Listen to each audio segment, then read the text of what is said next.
Hi, I am Erin Spompanato, and I am going to be your professor for English 251 this summer session. I'm so sorry things have started off so strangely. It's because I've been really sick. I'm not seriously sick, but I have a very bad case of bronchitis that I haven't been able to get over. And so I should be okay for next week, and since we're going to do online sessions on Wednesdays and Thursdays, that should be fine. Hopefully we won't have to make any changes beyond this week. But what I wanted to do is create for you two short lectures, one sort of explaining this syllabus and the expectations for the class, and then I'll post another one today that talks about Chaucer. Once again, I apologize. I know this is not ideal. So just some basic things. The course website is available at english251summer2015.wordpress.com. You should be able to access that whether or not you have gotten an invitation to the WordPress and signed in. I think I've sent one to all of you, but perhaps I missed somebody. But either way, you can access that just with the address. And that's where you'll find everything you need for this class. So if you click on About, the first page on the top, that'll give you all the information you need about the class, my office hours, my office, how to contact me. We'll also give you a link to the Google Doc where we're going to do our online discussions. I had initially planned to do our online discussions on this website called Today's Meet, but I think that Google Docs will be better. That means that if you don't have a Google account, you're going to need to make one. Please make one, or I suggest you make one with your name as the name, because that makes it the easiest and most professional for dealing with stuff like this. It also has my contact information on it. And then you'll find a description of the course, which I'll talk about in one sec, our learning objectives, and the required texts. So this class is a survey of British literature from its beginnings until the early 18th century, and that can take lots of different forms. Usually when I teach this class, I teach all of Paradise Lost, which is Milton, at the end of the course, because I think that that work is so important and helpful for students of English literature. That said, we really can't do it in 3 weeks in summer.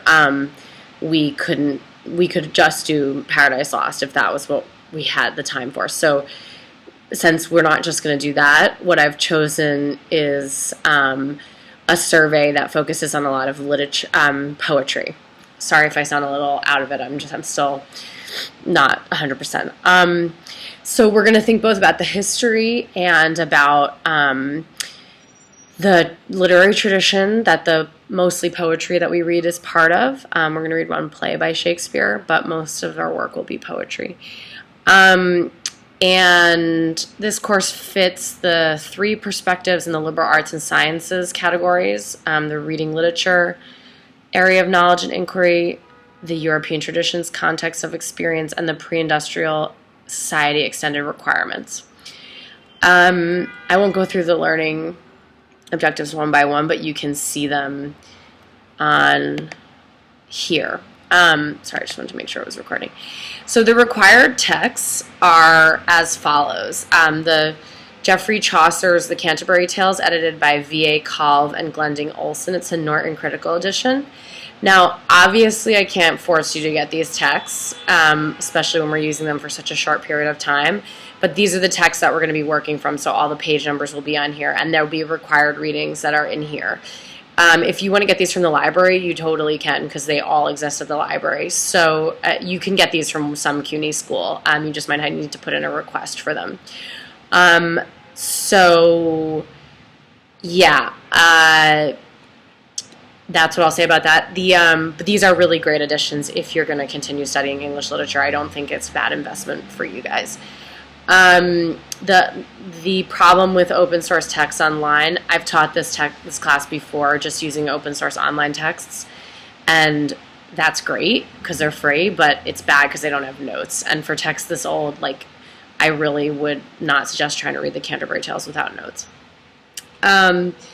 So this is what the Canterbury Tales looks like, but you can also get a different edition. So if it looks a little different, but it has the same editors and the same publisher, that's fine too.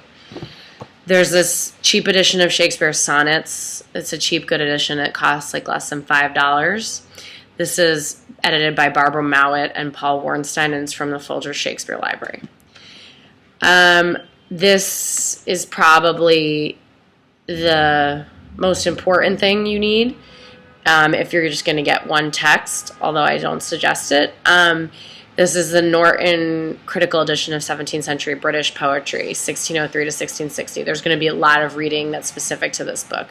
And the editors are John P. Rumrick and Gregory Chaplin. And the ISBNs and everything are on the blog. And then the last text is the Norton edition of The Tempest by Shakespeare, edited by Peter Hilm and William H. Sherman. So let me know if you have any questions about those. You're all adults and you can make a decision about whether it makes sense for you to buy them or get them from the library. There's no problem with you getting them from the library. I think that's a smart thing to do if this is not your area and you don't think investing in the books makes sense. Okay, so the course requirements, participation is the biggest requirement. You'll see when we go over the grades that it's a huge part of the grade. And since this class is partly online, that will mean participating online as well as in person. It seems like people have been doing a great job on that so far. Since this class is so short, I really need you to be prepared every single day. In my full semester classes, if somebody has a bad week, that's not that big a deal to me. But in this case, we're getting so much material in such a short time, and especially since I've been out sick, it will add a little extra pressure. There's going to be a blogging assignment every day. So for every class day, there'll be assignment due at 9 a.m., which means due it the night before. The reason I make it due so early is so that I can read them before our class meets and so that I can use them to write my lecture. So that's the bulk of your work, is responding to the blog questions. They'll usually be it'll be a short question or a close reading. And then there'll also be some work in the afternoon, whether it's classwork together when we're in person or work on a Google Doc discussion that we're all doing together. And then there'll be a final exam on Tuesday, June 23rd during class time. You can see the plagiarization statement on the blog. Usually I would talk about it a lot, but since for the sake of time, maybe I won't right now. Grading is as follows. Participation, which includes preparedness, engagement, attendance, and punctuality, is 30%. Blogging, the daily writing assignments, is 30%, and final exam is 40%. In terms of behavior, I don't think this will ever be a problem, but the most important thing to me is that respect for diversity of thought, person, and action is always shown in my classroom.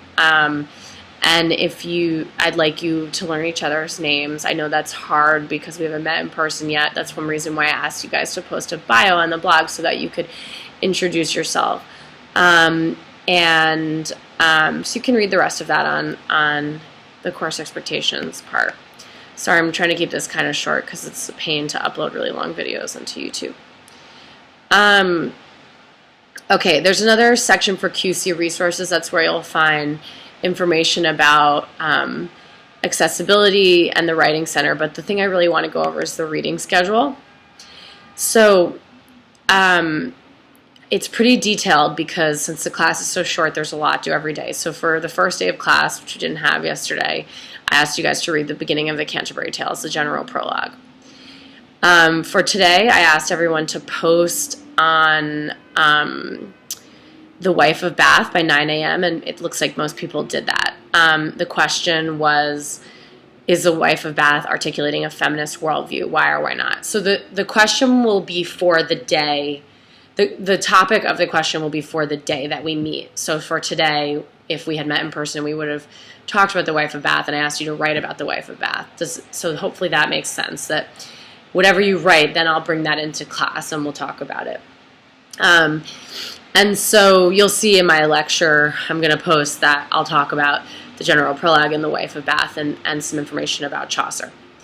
For tomorrow, we're doing John Donne poems.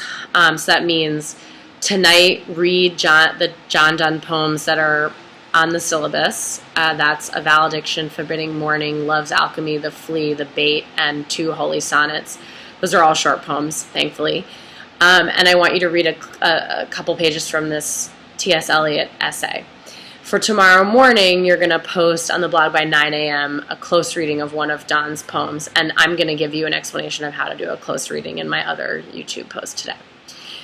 So for tomorrow, would have been our first official online meeting. There'll be a lecture posted on Donne, and then we're going to have a discussion on Google Docs between 1:30 and 3:30. So when I say there's an online discussion, you just need to appear during the times of that discussion and participate in it. That means make a response to the initial question and make at least 2 or 3 responses to your peers. I know this is confusing. It will get easier when we see each other, and I apologize about that. Feel free to get in touch with me for any questions. For Thursday, we're reading Ben Jonson, doing the same thing. We're meeting online, and you have that for that day. You have a close reading of one of Johnson's poems due on the blog by 9 a.m. For next Monday, we're reading The Tempest, and I want you to bring in 15 quotations. You don't have a blog post due that day. For Tuesday, we're reading The Tempest, and I want you to bring in your writing not posted on the blog. So I've posed a question, what constitutes power in The Tempest, and I want you to bring it in to class. For Wednesday and Thursday, we're doing Shakespeare's sonnets, and we'll be meeting, so I'll post a lecture online, and we're going to do a discussion between 1:30 and 2:30 on Google Docs. For the last full week of class, we're doing a bunch of readings from the 17th century poets collection. So it continues on like that, and I'll go over it more in detail in person. But what I just want you to get is the basic structure, which is that we meet Mondays and Tuesdays in person, Wednesdays and Thursdays online. For each day, there's a blog post due at 9 a.m. about the reading for that day. I've tried to keep the readings as short as possible, though I know they're not very short. It's the reality of taking a summer class. So that's the basic, unless I forgot something, let me check. That's the basic expectations for the class. I know there'll be many questions, and you can feel free to email me. And I'm going to upload another lecture right now about Chaucer. Thanks.